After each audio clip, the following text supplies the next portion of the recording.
What are the roots of St. Anselm's ontological argument?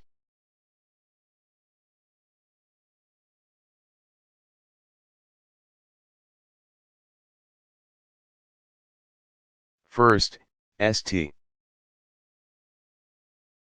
Anselm's, 1033–1109, argument for God's existence seems to depend on pure reason as means to truth,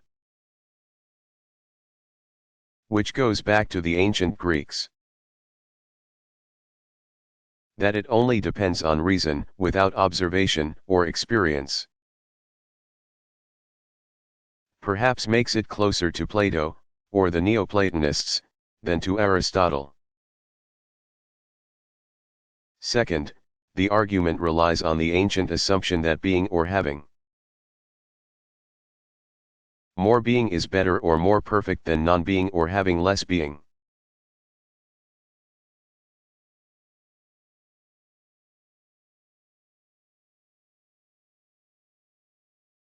How did Derrida explain deconstructionism in his Of Grammatology?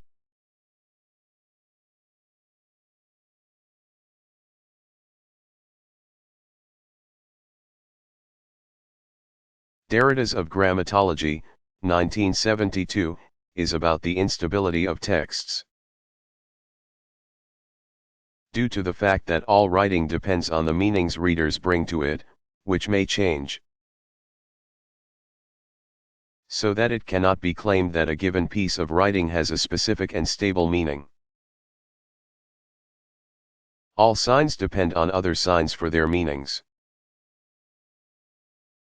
So there is never an ultimate meaning. Meaning is always deferred. Jacques Derrida, 1930–2004, speaks of archie-writing in this regard, which refers to gaps in the meaning of what is sacrosanct. All writing is split between its intention and how a reader understands it. And there is a gap between the writer and the reader. Derrida's description of the reality of writing is meant to be an accurate account of the nature of intellectual life. The imagined presence of a being before whom the intentions and meaning of the philosopher is grasped,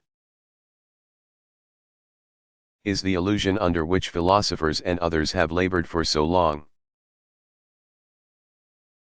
Derrida thought that there was an ambiguity in the spoken word, which made the written word necessary. And he introduced the term difference to write about this difference. If one says difference and difference aloud, there is no audible difference between them. The relevant difference can only be expressed in writing. Although we have already seen how meanings are inconclusive in writing, it is this insight about the dynamic nature of meaning against Ferdinand de Saussure's 1857–1913, structuralist view that there is a system of meaning constituted by speech, for which the written word is somewhat secondary, if not unnecessary, that earned Derrida the label post-structuralist. Beginning in 1968, Derrida criticized the structuralist tradition as moving from center to center in futility.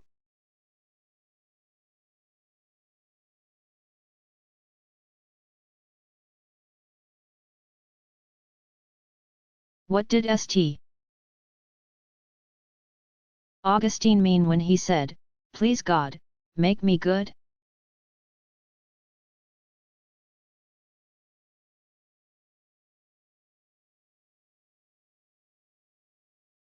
St.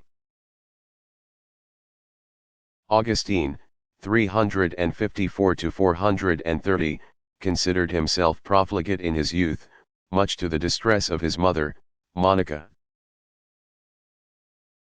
In his Confessions, which recounts some of this early history, he is famous for having written what is often repeated as, "Please God, make me good, but not just yet."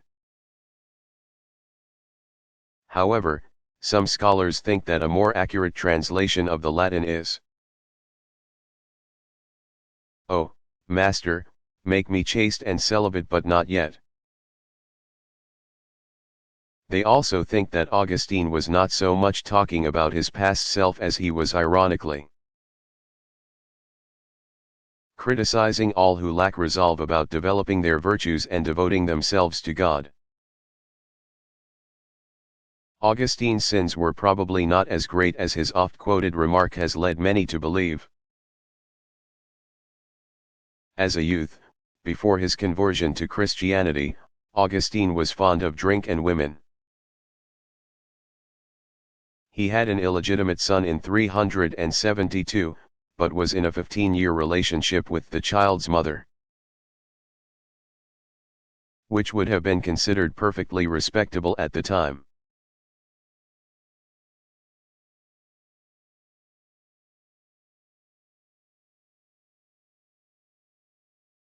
What are the main pre-Socratic texts?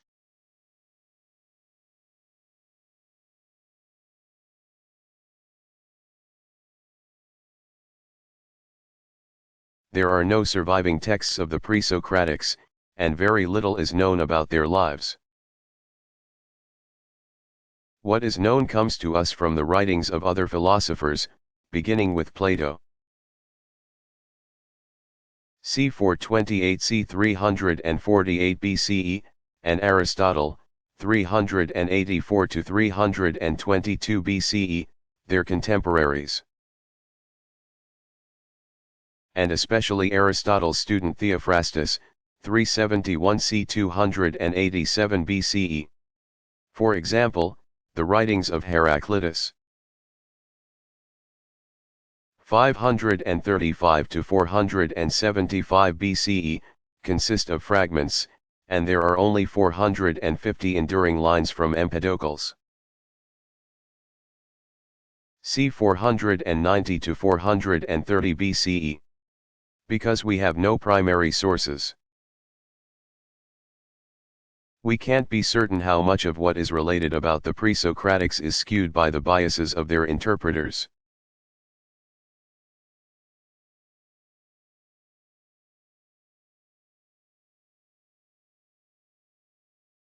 Philosophy says to Boethius, "What is it, mortal man, that has cast you down into grief and mourning?"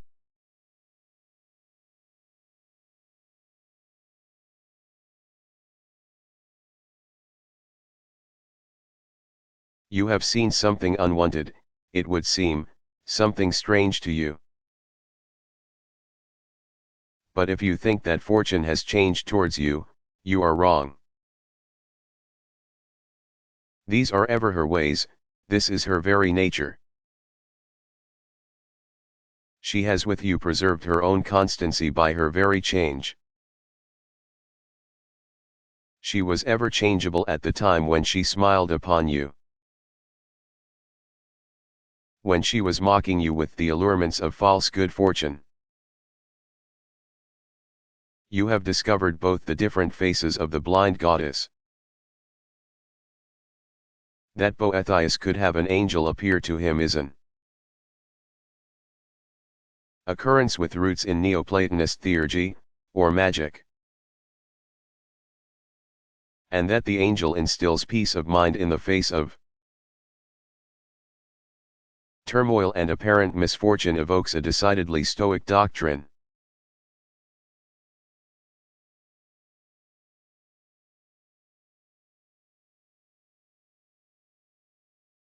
Isn't philosophy just a dry subject?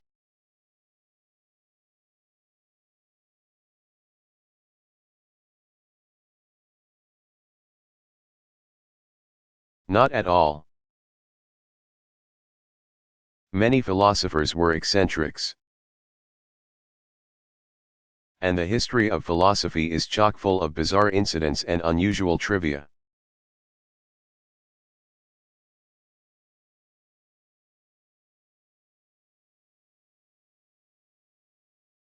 Did Boyle's materialism mean he was an atheist?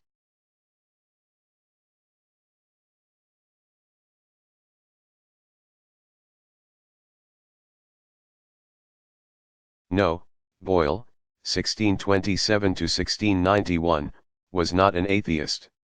He was a very devout Protestant, and wrote at length about how science and religion could be reconciled. His main publications on this subject were The Christian Virtuoso, 1660, and A Disquisition about the Final Causes of Natural Things, 1688. However, in his disquisition, he argued that, in everyday work, a scientist should only consider the primary qualities of particles.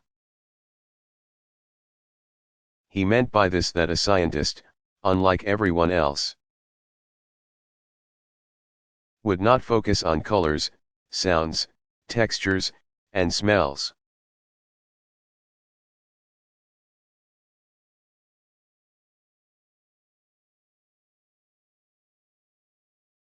What was William James' pragmatic ethics?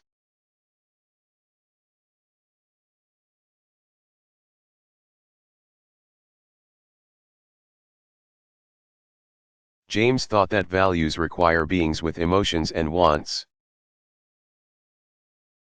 Judgments of value are objective when care for one another results in a standard for a community. This results in a shared or common world. Moral choices determine our character. Besides decisions connected to physical pleasure and pain, there are higher ideals that should direct our future experience, and, if necessary, be modified by that experience. Moral progress results when more inclusive ideals are substituted for less inclusive ones. Nevertheless, all ideals are only provisional.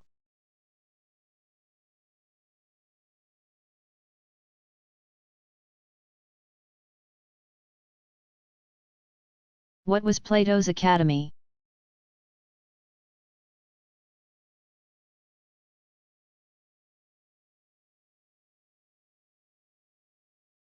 Sometime between the early 380s and 367 B. CE, Plato founded the Academy in Athens, where he lived. Plato's Academy provided higher education to sons of the aristocracy. It was different from Isocrates, c. 436–c. 393 BCE, school, which formalized the teachings of the sophists in politics and rhetoric for the practical aim of training lawyers. Plato's students, on the other hand, were taught mathematics, astronomy, and philosophy. Aristotle entered the academy when he was 17, and in his early 20s added the subject of rhetoric to the curriculum. Plato's Academy was probably co-founded by Theaetetus, 417–369 BCE. After whom Plato named a dialogue, and Eudacus, c. 408–c. 347 BCE. Astronomer and mathematician. Lectures were given to seated students who took notes. There were probably never more than 100 students in attendance at a time. And it is not certain that Plato himself lectured there.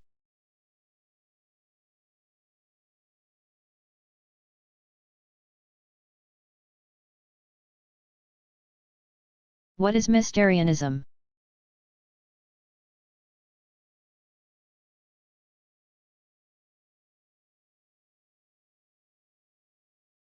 Mysterianism is the view that it is impossible for us to explain consciousness.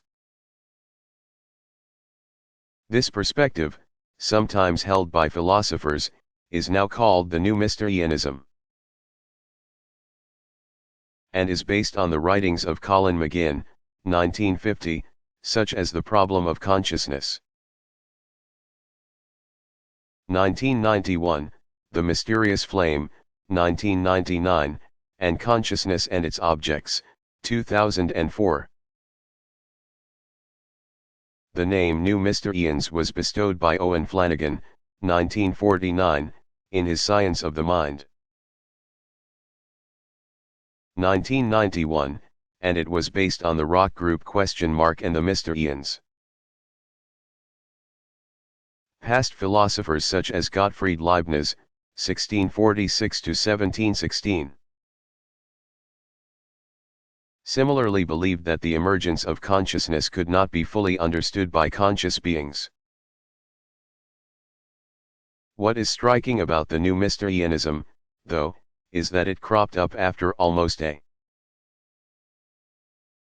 century of rigorous philosophical attempts to provide theories of consciousness and cognition.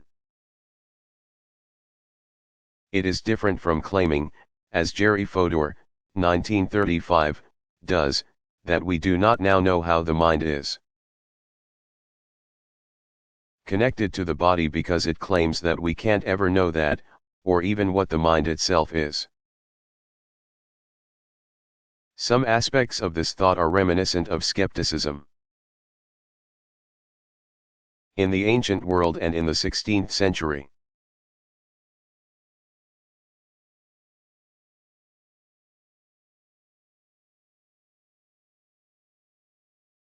Who is Daniel C. Dennett?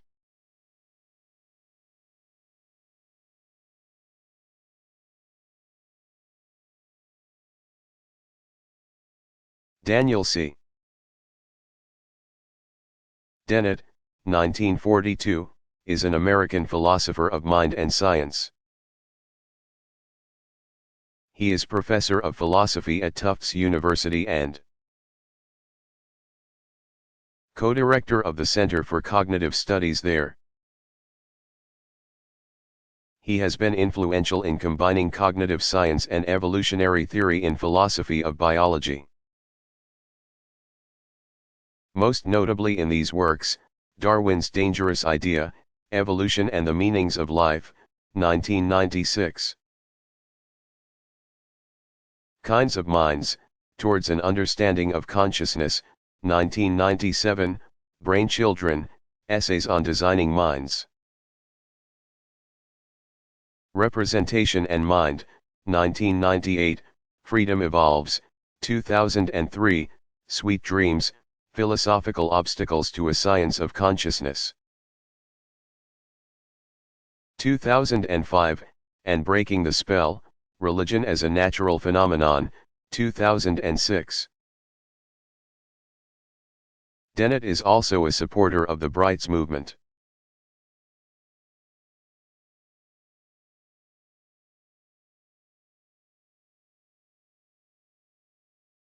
What was skepticism?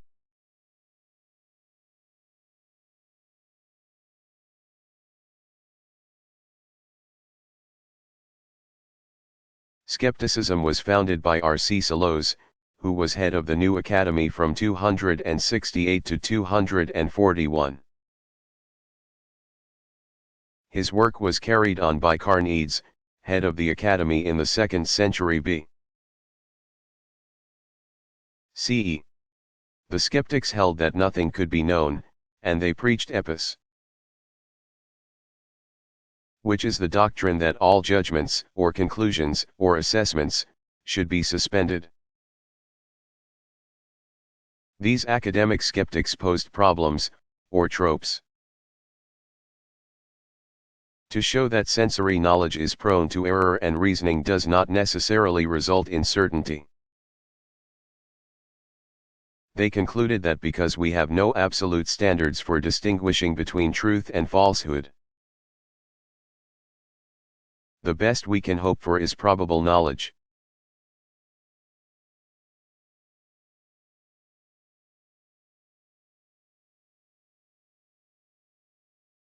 What did Aquinas think about the soul?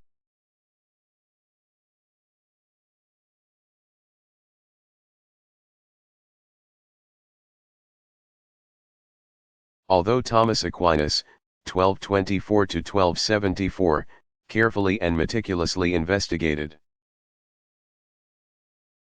What was known in general about human senses, intellect, will, and emotions.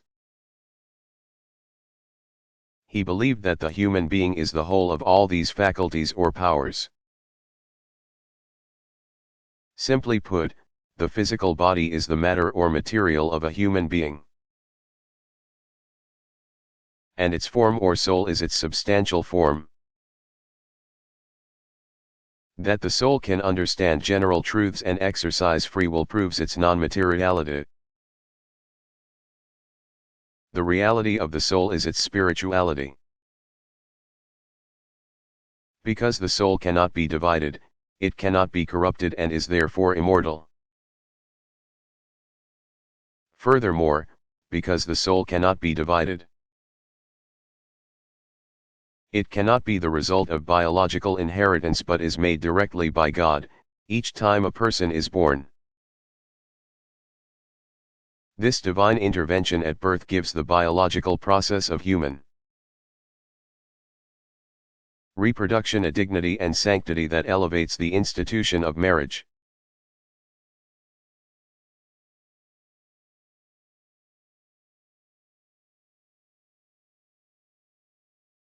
Who was Plotinus?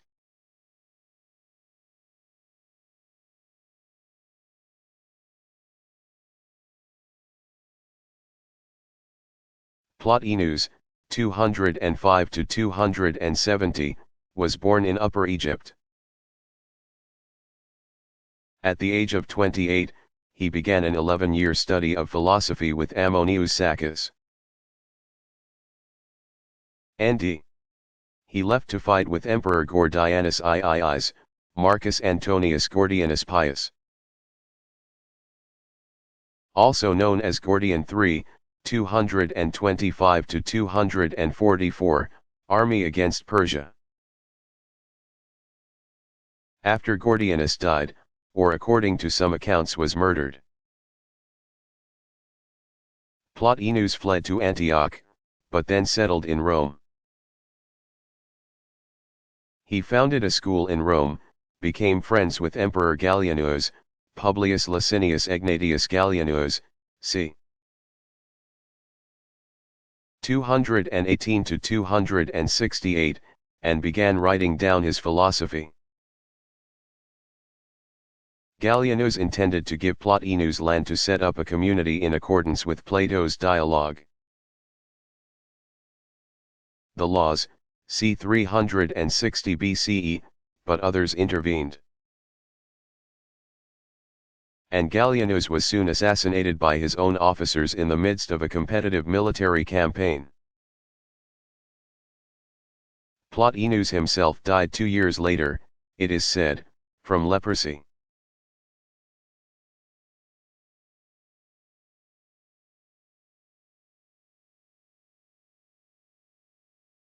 How was skepticism related to the scientific revolution?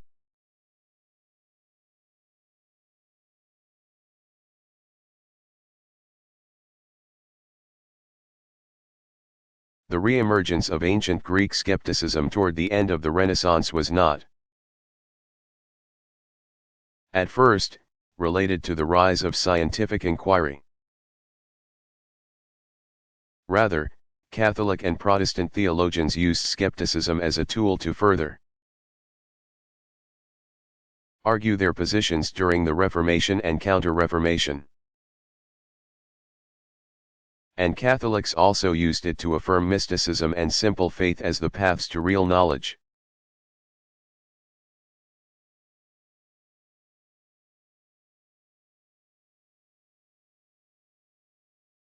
Who was Jeremy Bentham?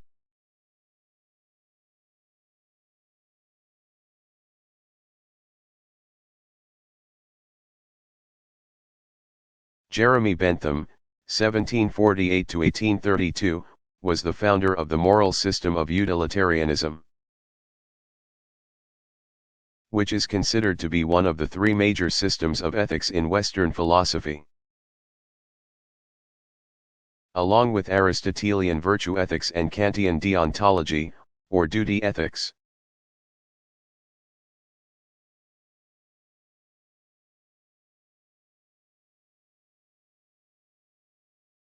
When did medicine become separate from philosophy?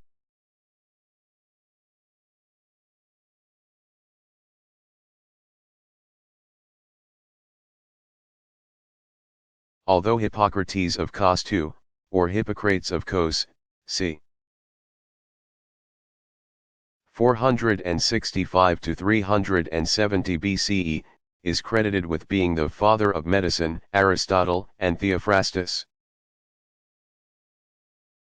371 c. 287 BCE, wrote about Alcmaeon of Croton as the founder of medicine during the second half of the 6th century BCE. Alcmaeon also investigated the functions of the different senses. Because the process of understanding was similar to the rotations of the stars, he thought that the soul, like the stars, was immortal. He speculated that sense organs relayed information to the brain through passages. When blood moved to the large blood vessels, the result was sleep. Whereas when it became redistributed, the result was wakefulness. The specific nature of Alcmaeon's ideas, and his introduction to medicine of principles unique to that subject, forever changed the practice of medicine and systematic thought about the human body. As Alcmaeon's successor, Hippocrates, 465 to 370 BCE, was able to build on his thought and establish medicine as a science in its own right.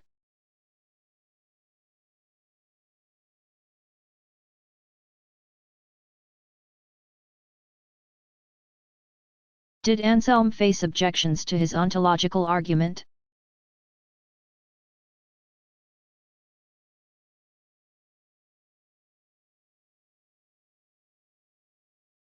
Yes.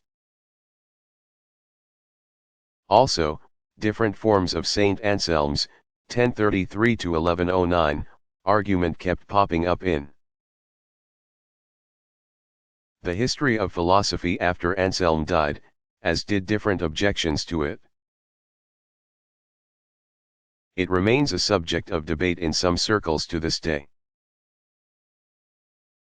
Anselm had posed his argument as something that a fool who did not believe in God would have to agree with. His contemporary, a monk called Gonilon, took up the position of the fool. Gonilon first said that it was impossible to conceive or imagine a being than which nothing greater can be conceived. Anselm's response was that if the words "a being than which nothing greater can be conceived" are understood,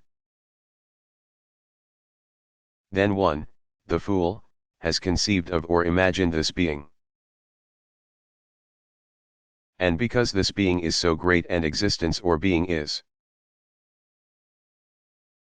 greater than non-existence or non-being, the being exists.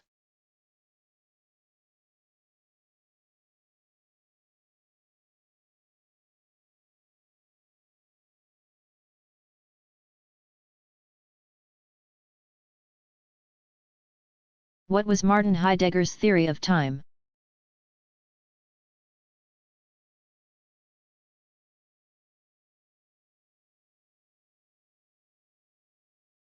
As with space, time, explained Heidegger, is a creation of Dasein based on its concern for things beyond its immediate self. Dasein in the mode of temporality even creates abstract or clock time because it is a goal-oriented being. Something that is not yet becomes located in the future, on the basis of the having been, which is the past. The immediacy of the present emerges from Dasein's concern about something in the future. As a structure of human existence, temporality thus temporalizes itself. This is Heidegger's terminology, and what he seems to mean is that when you think about the future,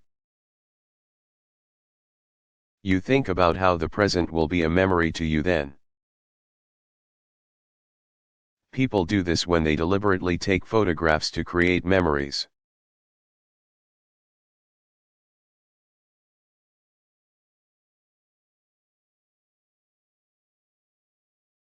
Was Diotima of Mantinea a real or fictional female philosopher?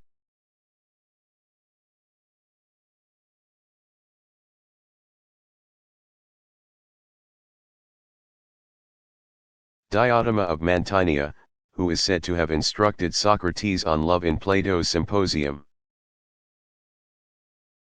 has been believed to be a fictional invention since the Renaissance. Before then, she was assumed to have been a real person.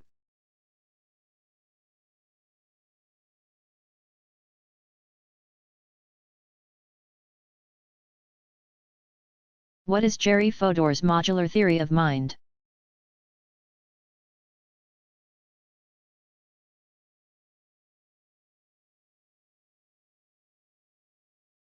First of all, Fodor said the mind is largely innate and mental. Development is not formed by experience, but rather set off by experience. Cognition can be described in the same way as the operations of computers, in terms of representations. The mind is modular in that many of its computational processes are independent of others. They may send their results to other computational processes, without having their own processes observed by the other processes.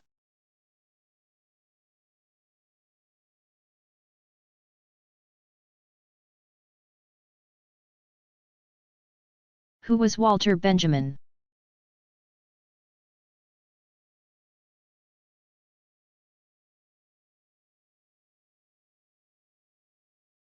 Walter Benjamin, 1892 to 1940.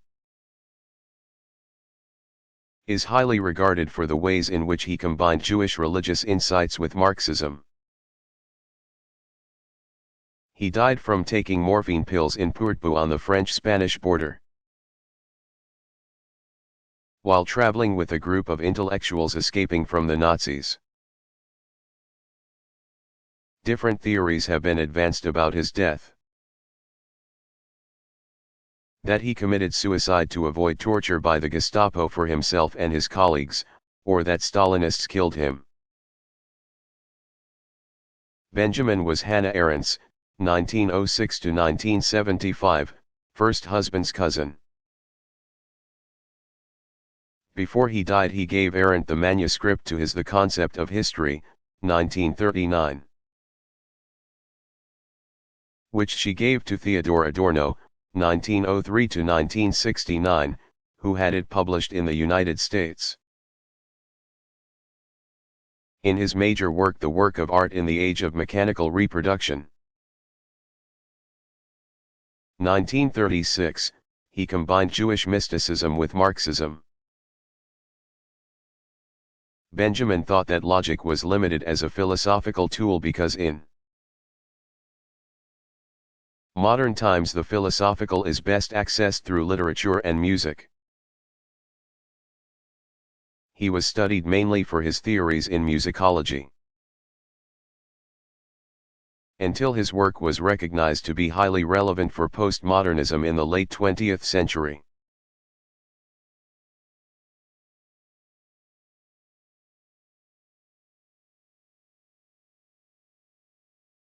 What was Arthur Schopenhauer's moral system?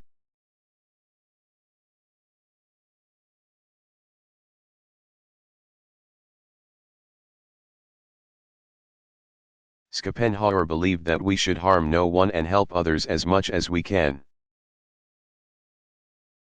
Only on the level of appearance. When we are in direct contact with our own individual wills, is this difficult? In the noumenal realm, there is only one will and we are all part of it. So to harm another person is, in effect, to harm ourselves.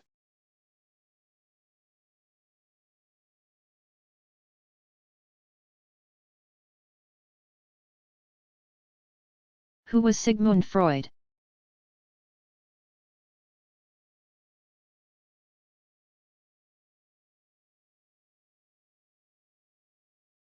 Sigmund Freud, 1856 to 1939, was the founder of psychoanalytic theory and clinical practice. He developed the idea that early childhood experience has a lifelong influence in shaping personality and character. The importance of childhood education was emphasized as early as Plato. C. 428 c. 348 BCE, but Freud was the first to stress childhood emotional experience. Freud was also responsible for the popular acceptance of the idea that self-understanding does not occur immediately and automatically, but requires a special kind of reflection. The ancient Greeks are famous for the maxim, know thyself. But Freud's distinct contribution was that there are different layers of the self to be known. Freud's principal works are The Interpretation of Dreams, 1900. 3 Essays on the Theory of Sexuality, 1905, and Civilization and Its Discontents, 1930. Also of particular interest in his application of his theories to healthy people in ordinary life is Psychopathology of Everyday Life, 1901.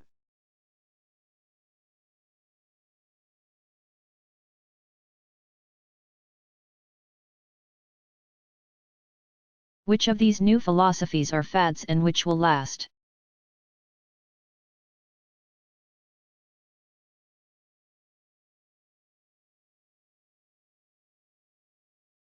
The history of philosophy teaches that the focus of a generation or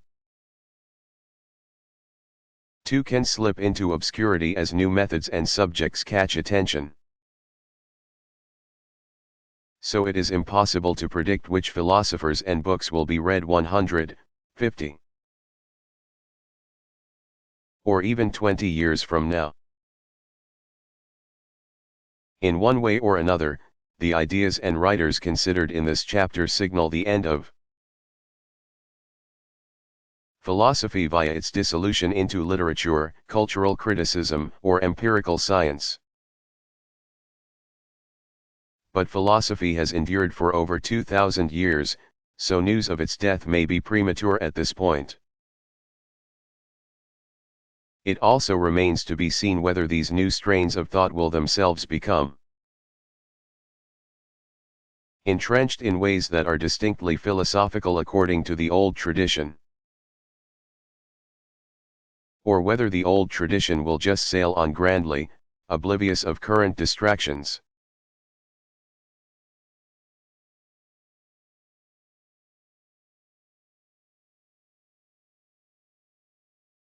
What was new about Pierre-Joseph Proudhon's thought?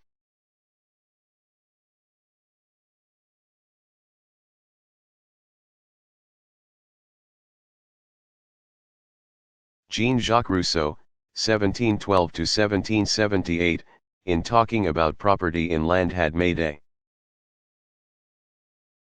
similar assertion to Proudhon's about property being theft. But Proudhon's innovation was to argue that owners deprive workers of most of the results of their labor, because workers had a right to the results of all of their labor, as well as that labor itself. The amount of private property concentrated in individual or small group hands should be limited. This would require reform in the economic system to establish banks that would grant interest-free loans to poor people. The state would dissolve and there instead would be associations of collectives on a worldwide basis.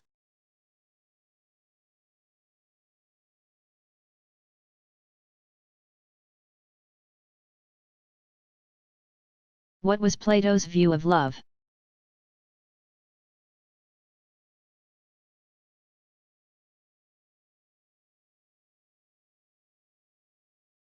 Plato had two theories on love, one Platonic and the other not. In the Phaedrus he describes the development of passion between a mature man and a beautiful boy. The man's love for the particular beautiful person grows into a love of beauty in general. That general love of beautiful things becomes a love of the beauty in laws. And its final form is a love of beauty in thought, or the form of beauty. It should be remembered that the ancient Greeks prized what we would call homosexual and possibly pederastic relationships between beautiful youths and wiser older men. The older man was the lover, the youth the beloved. In Plato's version of such unions, their highest form was thus chastity, or what came to be called Platonic love. In Plato's Symposium, Socrates credits Diotima with what he knows about love.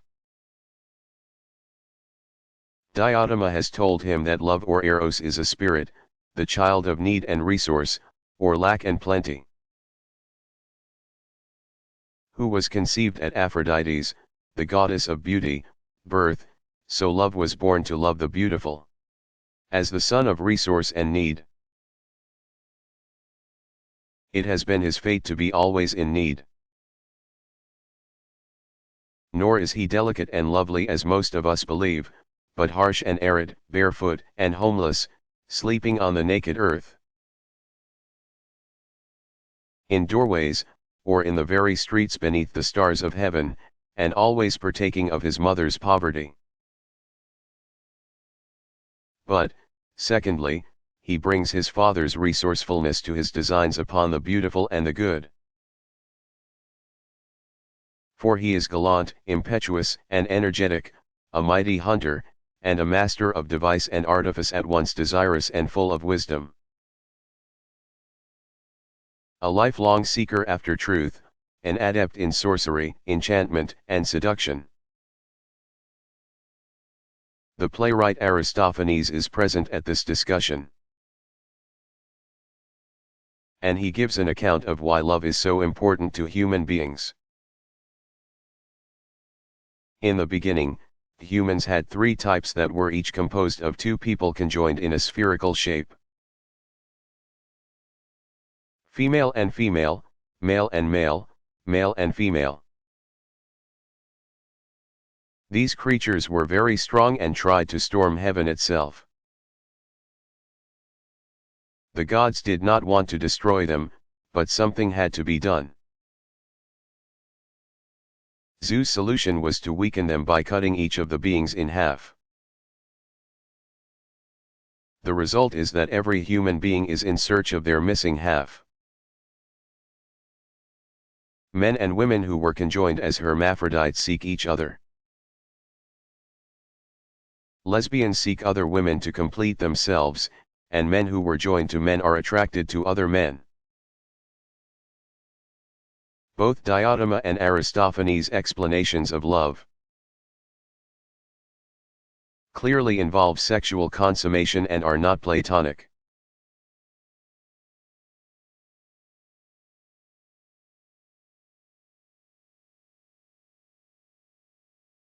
How did John Stuart Mill criticize William Whewell's view of moral intuitionism?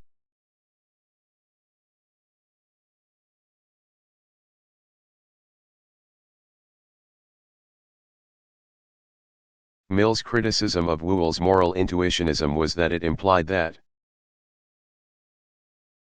morality could not progress because necessary truths are always true. Mill further claimed that Whewell's necessary moral truths would preserve the status quo. and he charged Whewell with conservatively supporting slavery, marriage without women's consent, and cruelty to animals. What Mill missed, however, was that, as with fundamental ideas in science, Whewell held that we may not know all of the relevant rules of morality. Thus, discovering these rules allowed for moral progress.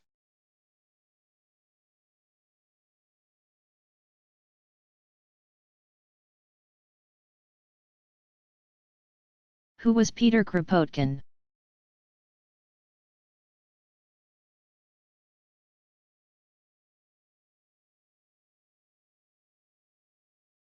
Peter Kropotkin, 1842–1921, was perhaps the mildest of all the Marxists and anarchists. He mainly sought to provide a scientific foundation for anarchist communism. By drawing on his own work in geology and his knowledge of Charles Darwin. He was a Russian prince, claimed to be descended from Rurik, who was said to have founded Russia. Some say Rurik was not an actual historical person. And even if he were, it would be hard to prove who his descendants were. Kropotkin also wrote the entry for anarchism in the famous 11th edition of the Encyclopaedia Britannica that was published in 19LL. This edition was mainly composed by the experts in leading fields of 19th century knowledge and is still highly regarded. All volumes of this edition are now available free online.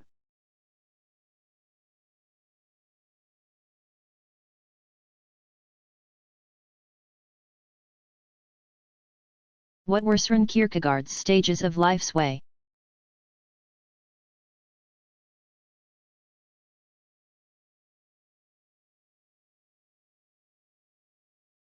Kierkegaard claimed that faith required choices in self-development through 3 stages on life's way.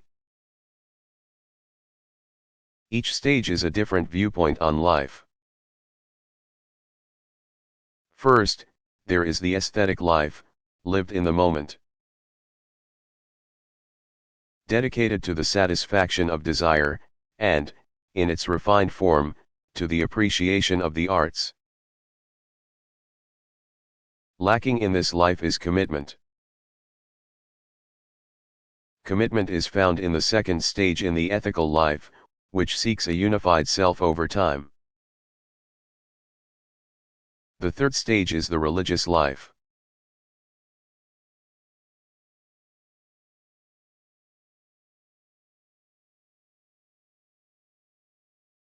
What is verificationism?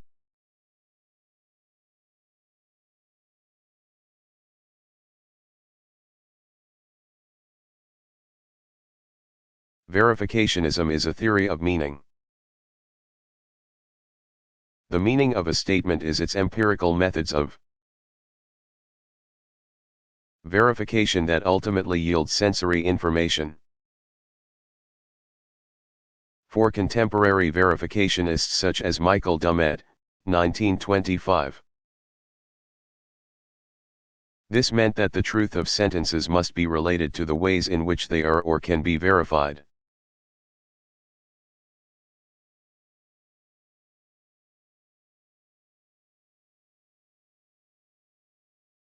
Marx, 1818–1883, wrote to him after What is Property?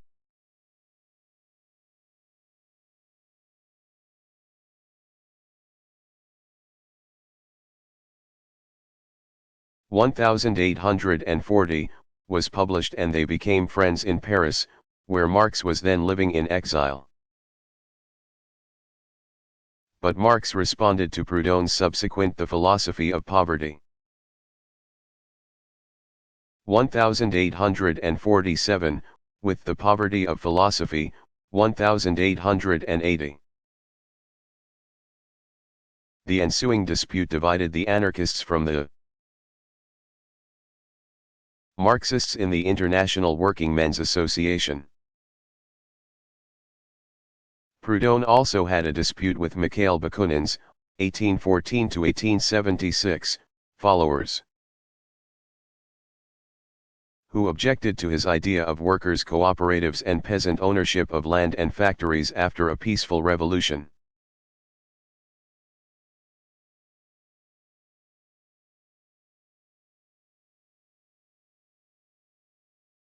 What is ethical egoism?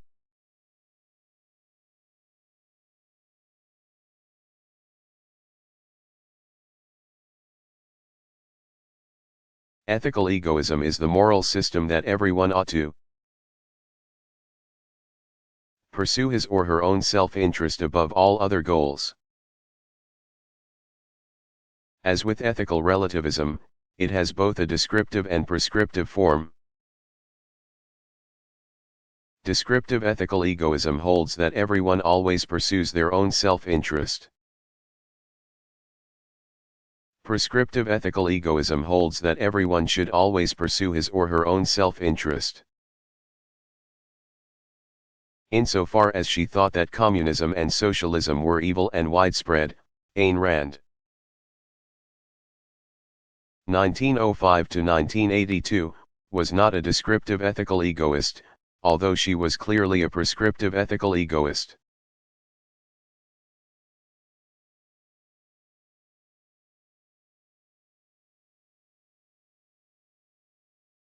Who was James Martineau?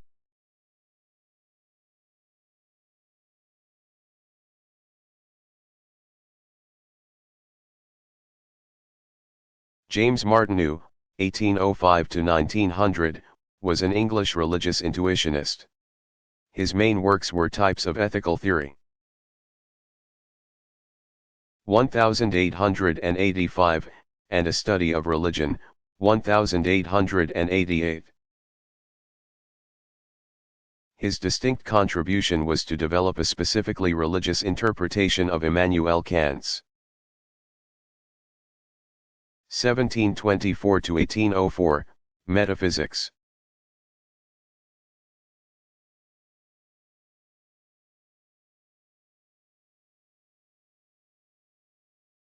Where does the human mind fit into Hegel's idealism?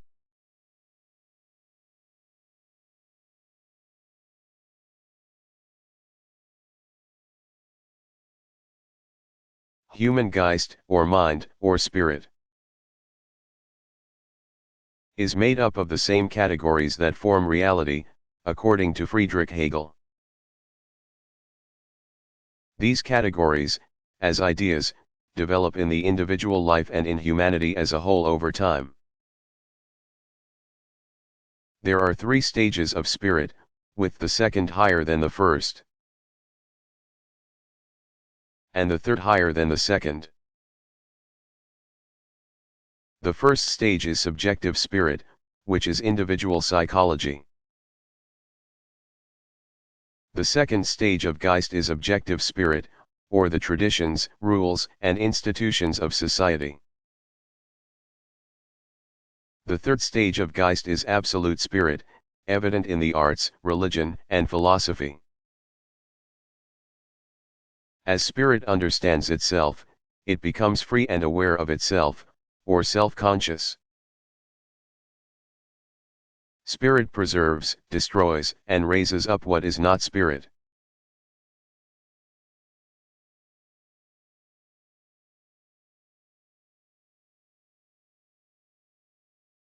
What was the goal of the encyclopedists?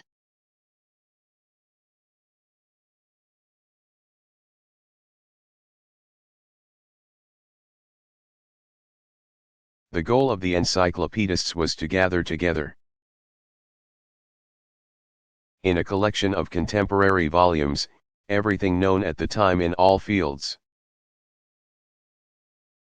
Their main contributors were Denis Diderot, 1713–1784, Jean-Louis d'Alembert, 1717–1783. Baron Paul Henri Dietrich de Holbach, 1723–1789, and Charles Louis de Secondat, Baron de la Brede et de Montesquieu. 1689 to 1755, as well as Jean-Jacques Rousseau, 1712 to 1778, and Voltaire, 1694 to 1778. Their work was humanistic and scientifically inclined.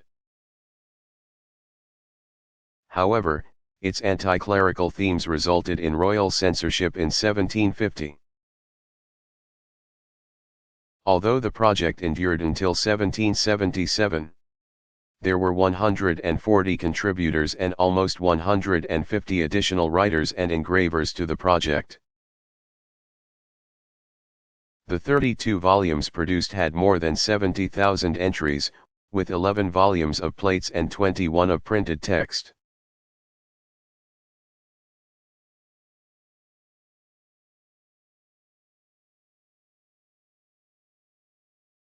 What were John Dewey's main philosophical ideas?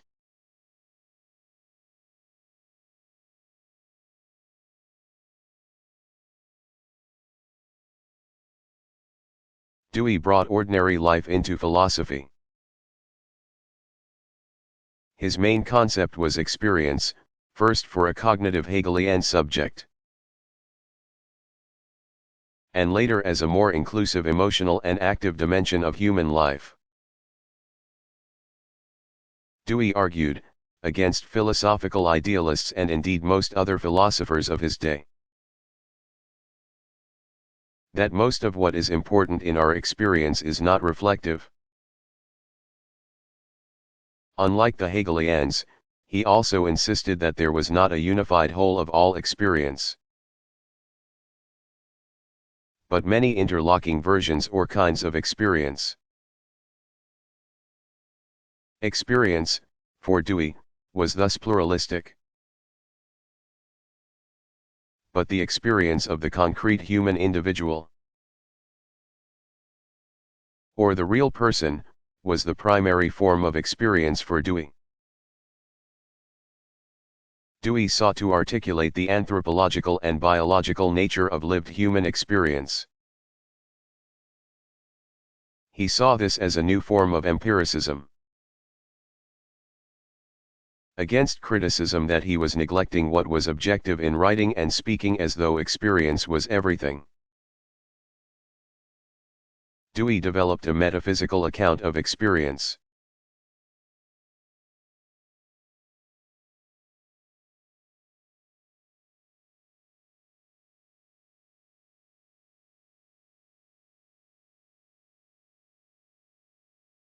Would marriage have changed the emotional lives of 17th-century philosophers?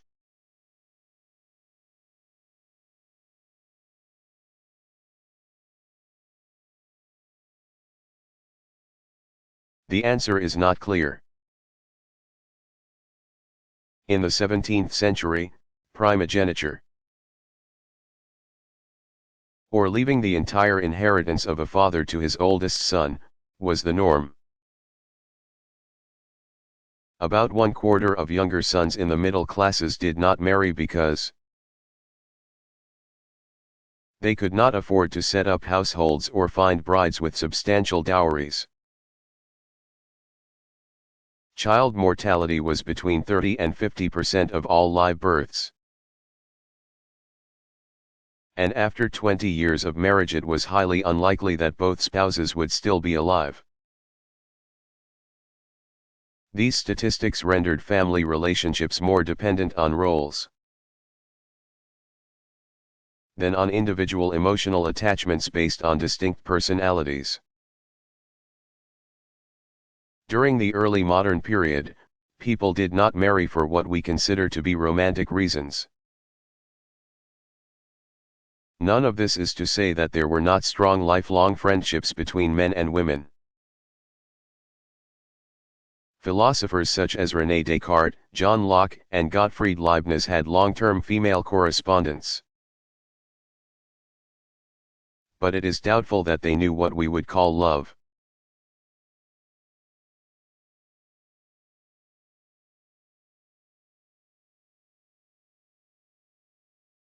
How were John Stuart Mill's views on women influential?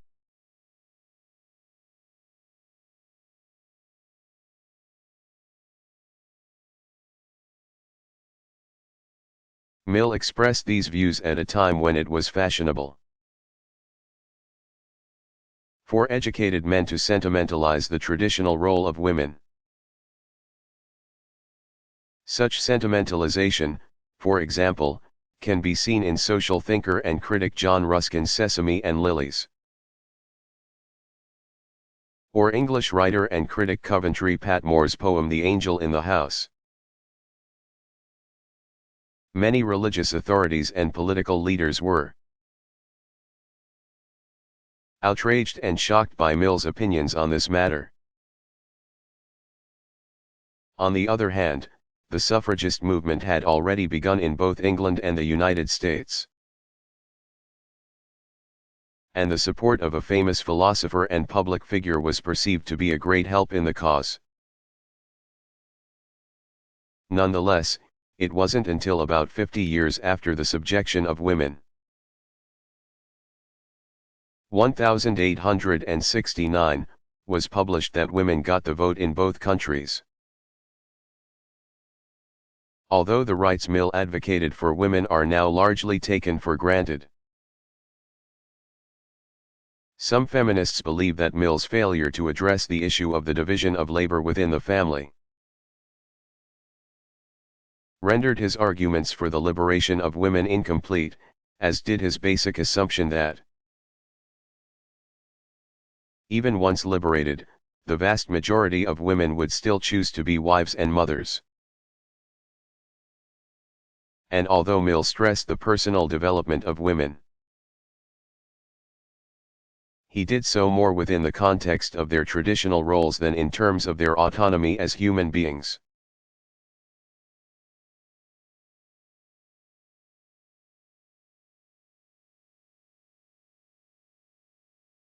What is analytic philosophy?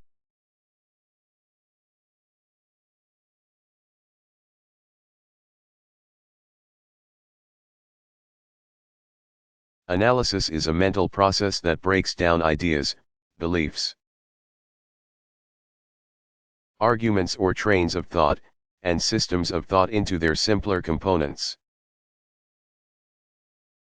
Insofar as philosophy is about mental products in its own field and others, all philosophy is analytic. However, in American philosophy departments, and internationally, the term analytic philosophy has come to designate 20th century mainstream philosophical thinking, as opposed to continental philosophy, pragmatism, and subjects that now fall under new philosophy because they are recent additions to the field.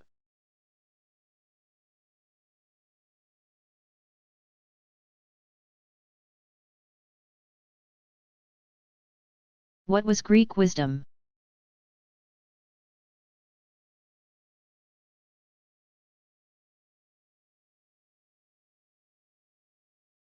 Although Western philosophers have always turned to ancient Greece as the source of philosophy as they know it, the ancient Greeks themselves had a view of wisdom that was broader than philosophy. The so-called seven wise men of Greece, who flourished between c. 620 to 650 BCE, included only one philosopher, Thales of Miletus. The other wise men were statesmen and politicians or practical leaders of men. The sayings associated with the seven wise men of Greece are: Thales of Miletus, to bring surety brings ruin. Solon of Athens, nothing in excess. Ilan of Sparta, know thyself. Bias of Priene, too many workers spoil the work. Cleobulus of Lindos, moderation is impeccable. Pittacus of Mytilene, know thine opportunity. Periander of Corinth, Forethought in all things.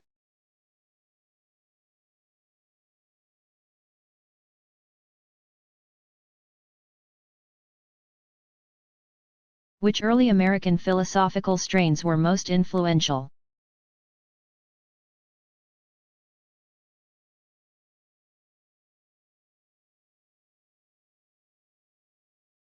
The thought of several Native American orators, the St. Louis Hegelians, the Transcendentalists of New England, and writers on evolution all influenced pragmatist philosophy, either directly or by their emphasis of what were to become enduring American themes to be taken up by pragmatists and others.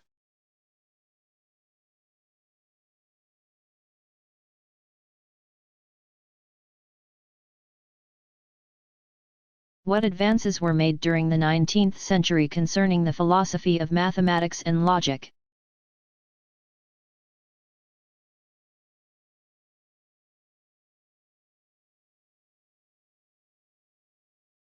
During the 19th century, a logical theory of probability was propounded. Non-Euclidean geometry was discovered, the objectivity and necessary truth of scientific first principles were questioned. A new system of logical notation was devised. And the possibility that mathematics could be reduced to logic was introduced.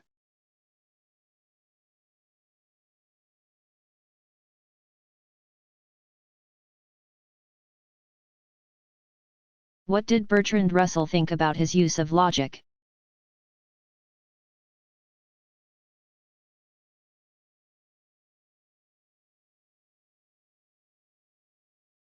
Russell believed that logic could be used to solve both philosophical problems and everyday ones. If propositions were translated into the correct logical form. To accomplish this, he held the ideal of a logically correct language. For a while he thought that his student Ludwig Wittgenstein, 1889 to 1951, was on the right path toward supplying that. But Wittgenstein only alluded to such a language in his early work and abandoned the project later on.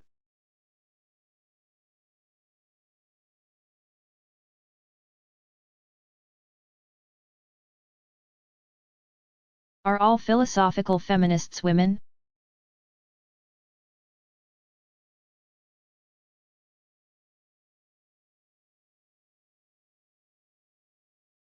By no means. A number of male philosophers have endeavored to both learn and support feminism and include feminist subjects in their own more traditional work. These men have published such books as Philosophical Explorations in Light of Feminism, 1992. Edited by Larry May and Robert Stryckwerda, Men Doing Feminism, 1998, edited by Tom Digby, and Michael A. Sloat's The Ethics of Care and Empathy, 2007. There were women's separatist social movements in the 1970s. But this has never been a viable option in academia. The radical feminist philosopher of religion Mary Daly, 1936, who taught at Boston College for 33 years, was forced to retire in 1999 for barring men from some of her classes. Daly was always on thin ice at this Jesuit institution, especially after the publication of her first book, The Church and the Second Sex, 1968. Daly's work is about how men have appropriated the roles and power of women in religion, particularly in Catholic ritual. Philosophical feminism has evinced strong support for lesbian feminism on the grounds that lesbians have been oppressed in society and that lesbians may recognize the personhood of women more easily than men. Nevertheless, freedom of sexual preference entails that heterosexuality remains a respected preference. Just as freedom of choice in abortion has not led feminists to invalidate, on moral or political grounds, pregnancy and childbirth. On motherhood, for example, Sarah Ruddick's maternal thinking. Toward a Politics of Peace, 1990, shows how childcare develops distinctive ways of thinking. Although childbirth and rearing is not limited to heterosexual women, much of French feminist writing assumes strong male-female sexual differences.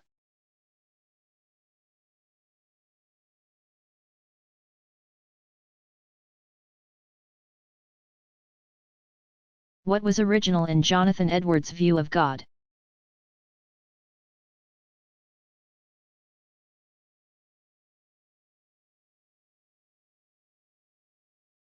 Jonathan Edwards developed the idea that God loves and is delighted by himself and creates us and other creatures as part of this joy in himself.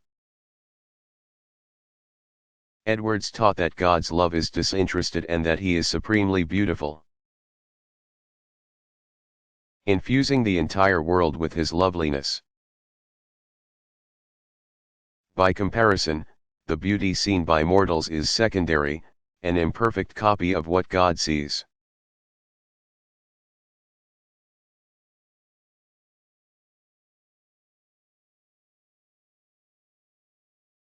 How did Arthur Schopenhauer think we could best become aware of noumenal will?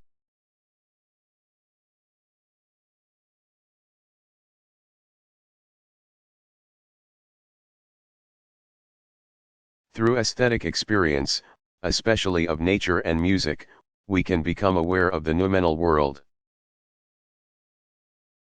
Schopenhauer's theory of nature appreciation is a modification of Immanuel Kant's 17241804 notion of the sublime. Schopenhauer thought that there is tranquility in the experience of the beautiful, but that the experience of the sublime, such as in watching a storm, requires an active participation. Thus, the observer tears himself away from his own will. In contemplating the sublime object by a free exaltation, music is a pure expression of the absolute noumenal will. In listening to music, which expresses the universal will, we directly become universal subjects, bypassing our own individual wills.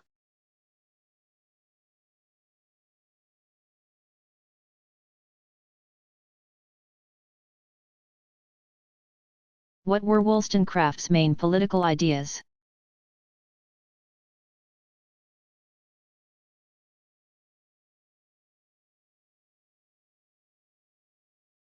In Vindication of the Rights of Men, 1790, she argued against Irish statesman and political theorist Edmund Burke's 1729–1797, conservative attack on the ideals of the French Revolution, liberty, equality, fraternity. Her claim that Burke's endorsement of custom and tradition implied that slavery was acceptable made her famous overnight. Vindication of the Rights of Women, 1792, in which Wollstonecraft sounded a clarion call for the recognition of women as human beings, was innovative in its progressive thought.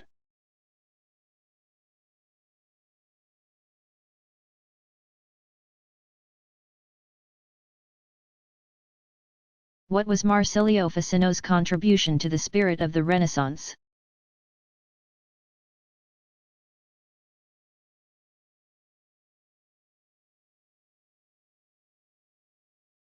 Marsilio Ficino, 1433–1499, was ordained a priest in 1473.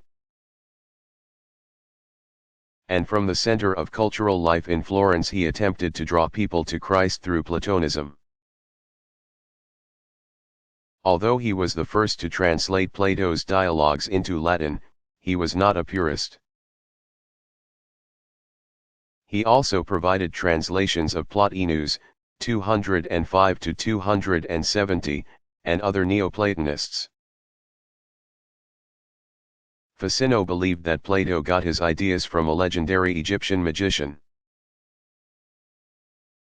Hermes Trismegistus, whose work he also translated. Ficino claimed a form of wisdom that combines religion and philosophy. His own 3 books on life suggested the idea of a world soul that was connected to the world's body by occult means. In human beings, a similar relationship holds insofar as the astral body connects body and soul.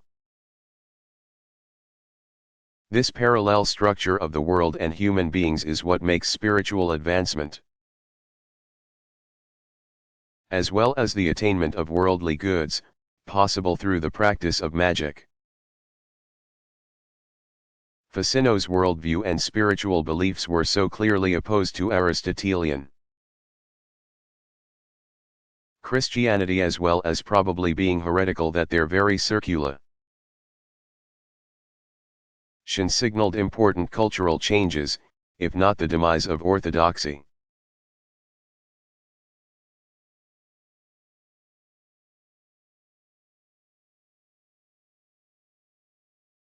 What was Plotinus' association with demonology?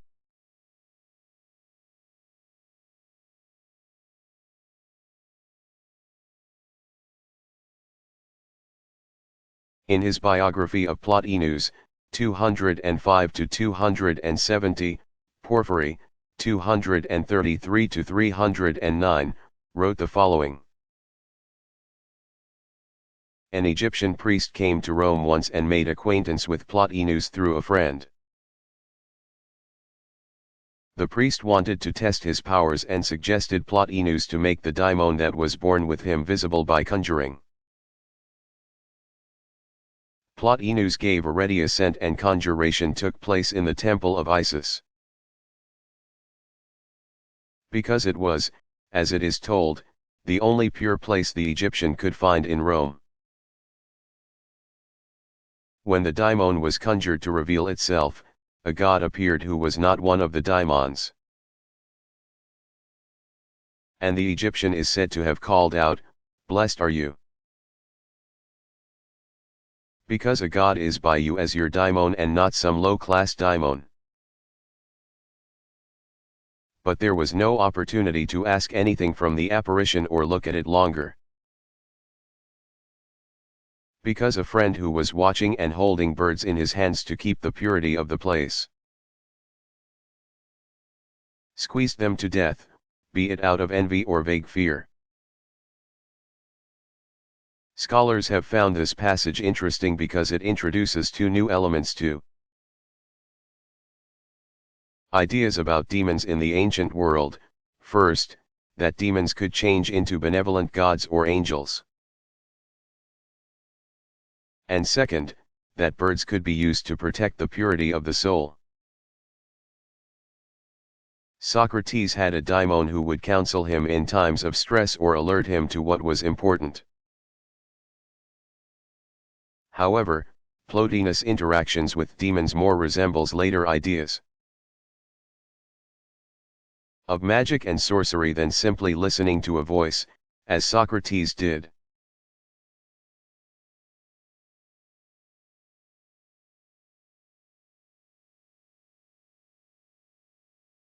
What did Gorgias say about thought versus existence?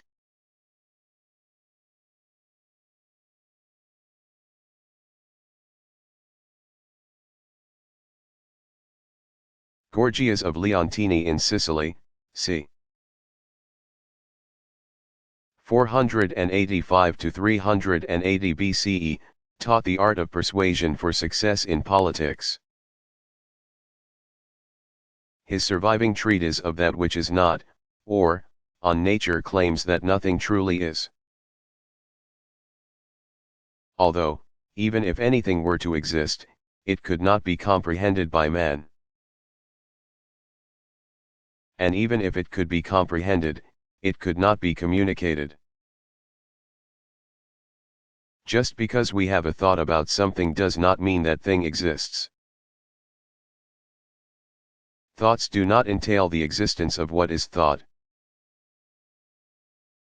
Or else humans could not think about, for instance, imaginary animals.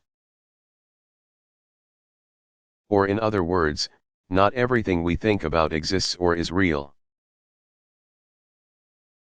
Therefore, Gorgias concluded, if anything exists, it cannot be thought. The same gap between thoughts and things occurs between words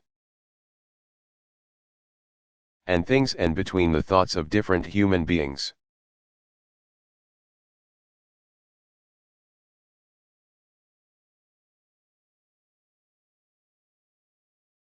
What was Hobbes' theory of government in Leviathan?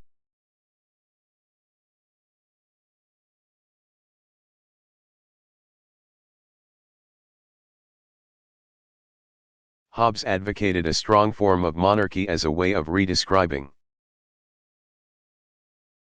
the role of the individual in his own politically volatile society. He began with the idea of a state of nature, which was a condition of life without government.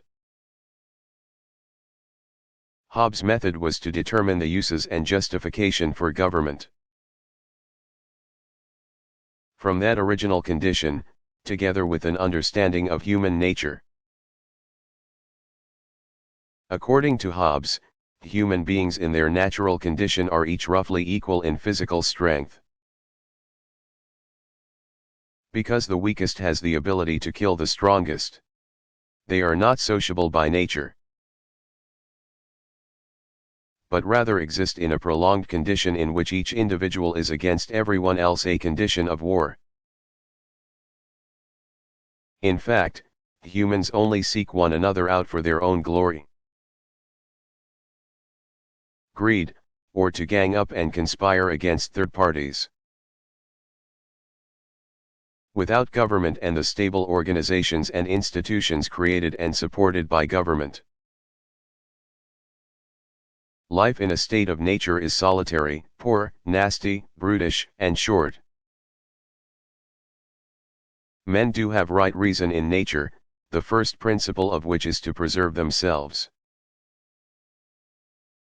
They are also aware of the laws of nature, the first of which is to do whatever is possible to keep the peace. But to keep the peace, there needs to be an enforceable contract between parties. And after one side has performed, there is no guarantee that the other will do his or her part.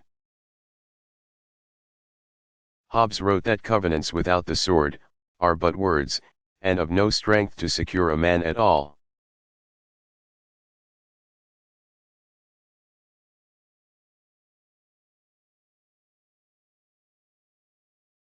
Who was Herbert Spencer?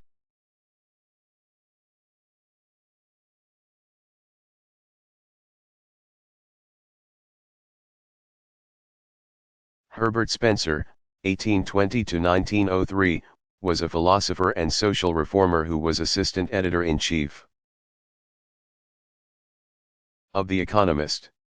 He also wrote for the Westminster Review, while George Eliot was its editor. Spencer was an atheist, without any training in the humanities. And he believed that only science could yield useful knowledge. In his Ethics, he combined Jeremy Bentham's, 1748-1832, version of utilitarianism with John Stuart Mill's 1806-1873, view that happiness is the true end. Spencer thought that pleasure and pain were evidence of happiness or unhappiness. Spencer is best known for his evolutionary views that predated Charles Darwin's. Publication of On the Origin of the Species by Means of Natural Selection, 1859. Spencer's main publications were works he published in his major project System of Synthetic Philosophy. Beginning in the 1850s, and 1884's The Man versus the State.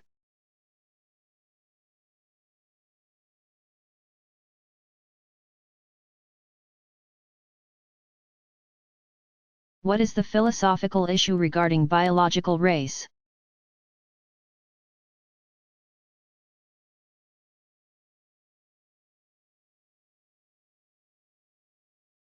In ordinary reality, it seems obvious that most people belong to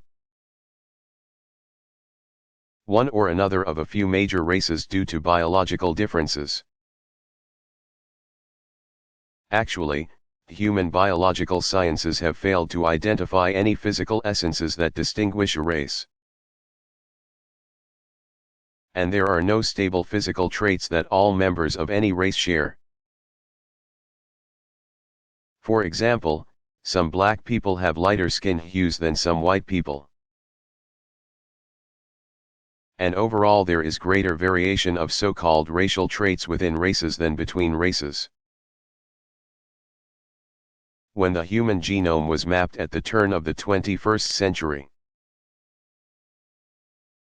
geneticists reporting on the research emphasized that they had found no genes for race. Of course, the physical traits that count as racial are genetically inherited. But there is no difference in principle between those traits and others. Both globally and historically, criteria for racial membership have varied. In colonial times, a person was considered white if most of their great-grandparents were white. By 1900, the one-drop rule was in effect throughout the land. A person was considered black if there were any black ancestors, no matter how far back they were. The one-drop rule erased positive racial identities for Americans with both black and white ancestry they were, and to a large degree still are, considered black, rather than multiracial, mixed race, or biracial. The lack of a biological foundation for black or white racial identity has led some writers to suggest either that racial categories be eliminated or that racial identities be recognized as purely social. On that social basis, there is no rational reason why people with both black and white ancestry should not be recognized as mixed race, instead of automatically assigned to the black category. Others have tried to reconstruct less rigorous biological bases for race. And still others have argued that, within the African American tradition,